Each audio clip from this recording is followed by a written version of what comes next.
It was raining the night Olivia lost everything. The restaurant was nearly empty, save for the rhythmic drip of water sliding down the glass and the distant hum of city life. She stood behind the counter, holding a wet cloth and a broken heart. Her reflection stared back from the window, a woman once full of dreams, now hollowed by grief and exhaustion. Just a year ago, she had a husband, a small bakery, and a promise of forever. But life has a cruel way of changing without warning. A car crash, a funeral, unpaid bills, and a bank notice that said, "Final warning." She had nothing left but a name tag that read Olivia and a quiet dignity that refused to die. Tonight, she wiped tables that weren't dirty and smiled at people who didn't look her in the eye, because sometimes pretending you're okay is the only way to survive. She didn't know that in just a few minutes, a small voice would pierce through the noise of her broken world and change her life forever. The door chimed softly as a tall man walked in, holding the hand of a small boy. Olivia barely noticed them at first, just another late-night customer. The man wore a suit that whispered money and a face that screamed sorrow. His name was Ethan Carter, one of the youngest billionaires in New York, a man who had everything money could buy, except peace. They sat at the corner booth. Olivia approached with her notepad, her smile polite, distant. "Good evening, sir. What can I get for you?" Before Ethan could speak, the little boy, with golden curls and big blue eyes, tugged at her apron and asked, "Do you work here every day?" Olivia laughed softly. "Most days, yes." "What?" The boy tilted his head, his innocence cutting through the dim light. "You're pretty. You remind me of someone." Ethan's expression changed. A flicker of pain crossed his eyes as he looked at his son. "Jacob," he said quietly, "let the lady work." But the boy wasn't done. He pointed at Olivia, his tiny voice echoing across the room. "I want her to be my mother." Silence. Forks paused midair. Olivia froze, the words stabbing at wounds she'd tried so hard to bury. Her throat tightened. "Oh, sweetheart," she whispered.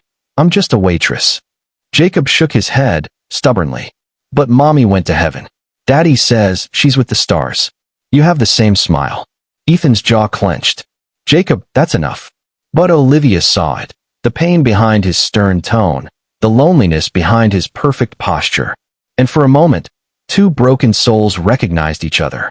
That night, after they left, Olivia stood alone again, staring at the reflection of the empty booth.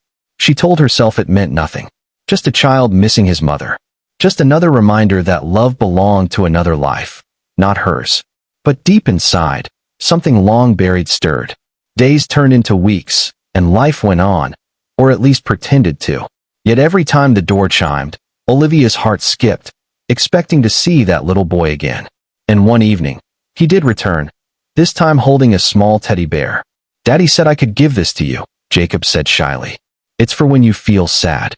Ethan stood behind him, awkward yet grateful. "I hope you don't mind." He insisted. Olivia took the bear, her eyes glistening. "Thank you, Jacob. It's perfect." Ethan smiled faintly. "He doesn't open up to many people. You're different."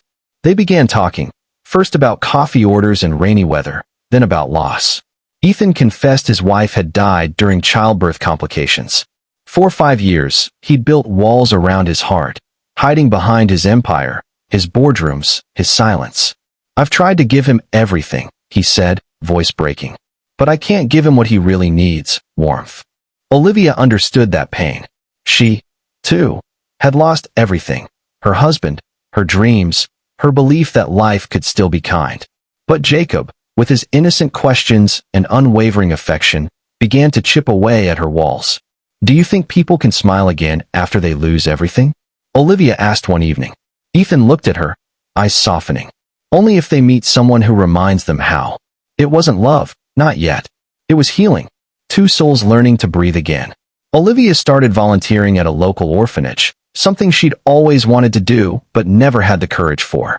She began baking again, her pastries filling her small apartment with sense of hope.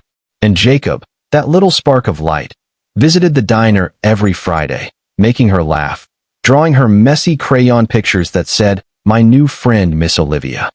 Each visit reminded her that even the most broken hearts could find rhythm again. One cold winter evening, the diner was decorated with Christmas lights. Olivia was closing up when she saw a familiar figure at the door, Ethan and Jacob, both smiling. "Miss Olivia," Jacob said, running to her. "Daddy said you're coming to dinner with us tonight." Olivia blinked in surprise. "Oh, he did." Ethan chuckled. "He's persistent." Then, more softly, "But honestly, we'd both love for you to join us." Dinner turned into laughter, laughter into stories, and stories into a quiet, shared peace that neither of them had known for years. Weeks later, Ethan came to the diner again, this time with flowers. He stood at the counter, nervous for perhaps the first time in his life. "Olivia," he said gently, "Jacob doesn't stop talking about you. You've brought him, and me, back to life. I don't want this to end." Tears welled up in her eyes. "Ethan, But before she could finish, Jacob ran in, wrapping his small arms around her. "Please say yes, Mommy." The room fell silent. Olivia froze, and then, slowly, she smiled through her tears. For the first time in years, she didn't feel like she was pretending. She felt home. Months later, the three of them stood together, not by blood, but by love, a family born from loss, rebuilt with kindness. And when people asked how it all began, Ethan would smile and say, "It started when my son pointed at a stranger and saw the mother we were both missing." Moral of the story: sometimes, healing doesn't come from fixing the past. It comes from letting love in again. Life has a way of sending the right souls at the right time to remind us that even the deepest scars can bloom into something beautiful. Red Heart.